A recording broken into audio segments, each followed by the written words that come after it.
For the last part of our visit to trigonometry, we're just going to do a little review of the secant and cosecant functions. So we're going to review the definitions of secant and cosecant functions, and then we're just going to do an example of a few computations.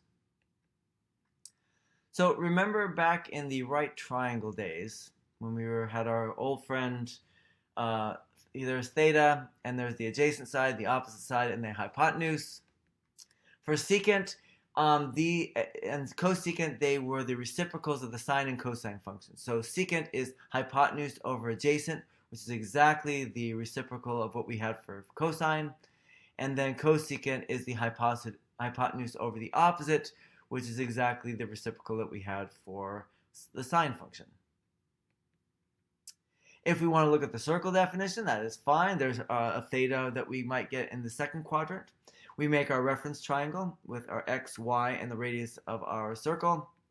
The secant is going to be the radius divided by the adjacent, which is x. The cosecant is going to be the radius divided by the opposite, which is y. And as before, if we want to look at it in terms of the unit circle, where our adjacent side is cosine theta and our opposite side is sine theta, then secant theta is going to be the hypotenuse 1 over the adjacent cosine theta, and then the cosecant is the hypotenuse 1 over the opposite sine theta. So if we wanted to apply this reasoning to finding the secant and cosecant of 7 pi over 6, again, this is an angle that is not between 0 and 90 degrees, so it's not strictly speaking a right triangle angle. Note that when we're trying to find our reference triangle, we'll break up 7 pi over 6 into pi, which is 180 degrees, half a rotation around the circle, plus pi over 6, which is a 30 degrees, which looks like it's going to give us a triangle, some kind of 30, 60, 90 triangle. So let's see what we've got here. Well, there's 7 pi over 6. It's just past pi, so it's over in quadrant 3.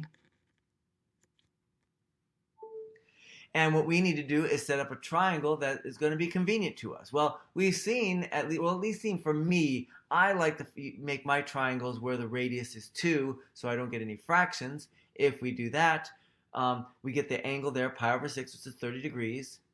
And so if we set up our right triangle with radius 2, we get the opposite side, or the short side has length 1, the longer side has length square root of 3, and since the x-coordinate and y-coordinate are both negative, we get an x-coordinate of negative square root of 3 and a y-coordinate of negative 1.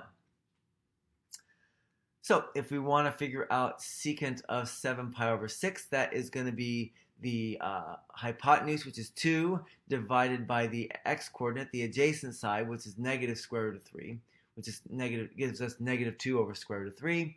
If we want to find cosecant, that is going to be the hypotenuse over the opposite, which is 2 over negative 1, and that gives us a value of negative 2.